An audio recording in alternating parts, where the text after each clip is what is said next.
สุกูสุคน โมเมนต์ไรสุด บ่แม่นว่า โอ้ยอาจจะต้องเราล้มกัน ไป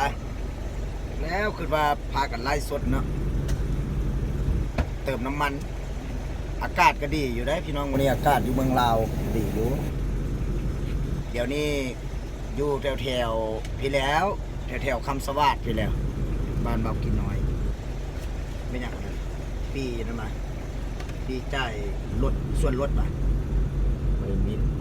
ไม่บินป่ะ ว่าจ่ายแล้ว อ๋อคิดว่านั้นสำหรับคิดว่าปีเอาเงินมาให้ ตายแต่ปีจ่ายเงินเนี่ยโอ้ย กินข้าวลงมาเลย แพงหลายยังแล้วชอบกินน้ำบ่กินข้าวมา2 เดือนเลยดิ เป็นยัง ฮะ เป็นยังบุกินข้าวมาสิ กินเฟอกินมี่ไปจังซั่นเข้าพรรษาได้ส่วนนี้เอ้ยเข้าพรรษาหยุดกินข้าว ข้าวดำ ขลาม ข้าวบุกิน ว่าบ่กินข้าวกินเฟอกินข้าวปิ้นมี่กินไปจังซั่นมีกอกมีเกี๊ยวไอ้ซั่นแหละมีแห้ง คันขึ้นซื้อว่าข้าวได้บุกินหรอ ว่าข้าวบ่กิน ข้าวเปียกก็บ่กิน ข้าวเปียกว่าบ่กินข้าวเปียกนะเฟอแห้งก็กินเป็นเฟอแห้งเฟอแห้งก็สดน้ำมันร้อนใส่ ออกไปเรียกหน่อยนึงพาหัวหน้าขึ้นไปเรียกเลย คนขับรถไม่จ้างมาขับรถโดยเฉพาะให้เดือนละ200 ส่งรายละเอียด 200 บาทนี่นะเงินไทยนี่นะ ให้หลายประท้วงอยู่ตรงมือจะขึ้น300เดี๋ยวนี้นะ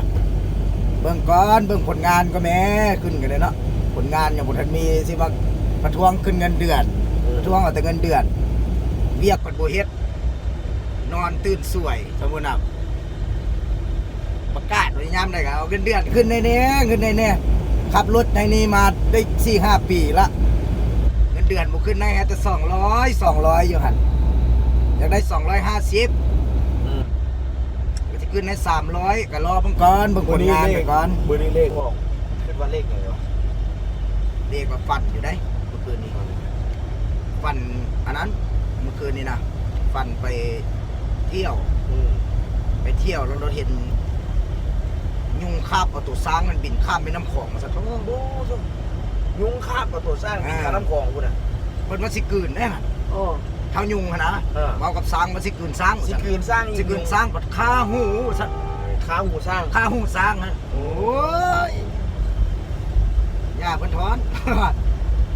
ก็เลยคืนบ่ได้ กลืนบ่ได้เสร็จก็ฟันไปอีกฟันไปโต้เข้าป่าเข้าดงไปกูแล้ว เข้าไปแล้วไปพ่อนางนางผมหอมเมื่อคืนนี่นะ โอ้แบบงอนะผูหองอีก พ่อนางผมหอมกำลังไปตามหาพ่อ จุด เพราะว่าแม่เพิ่นเว้าสู่ฟังว่าซั่น โอ้ แม่เพิ่นเว้าสู่ฟังว่าเขาถามเพิ่นว่าเอาเป็นหยังเจ้ามาหยังนี่นะเจ้าซื้อหยังเจ้าน่ะค่อยซื้อนางผมหอมว่าซั่นมาตามหาพ่อ โอ้ พ่อหันเป็นช้างพ่อหั่นน่ะ พ่อเป็นสร้างลูกเป็นอย่าง ลูกหันเป็นคน เป็นคนโอ้ เพราะว่าสาเหตุอันก่อนว่าก่อนสิเป็นนางผมหอมน่ะก่อนสิเป็นนางผมหอมมันแม่หันเราไปกินนั้นไปในป่านะ ไปในป่าแล้วหลงอยู่ป่านะหลงอยู่ป่าแล้วไปกินน้ำมันแต่ว่าสมัยแต่เก่าเพิ่นรถไปป่าแล้วมันบ่มีน้ำเด้เนาะช้างแล้วไปเหยียบเป็นห้อยตีนช้างนะเป็นห้อยตีนช้างแล้วรถอันเพิ่นเลยหิวน้ำแล้วไปกินอยู่อันห้อยตีนช้างแล้วลูกเกิดออกมา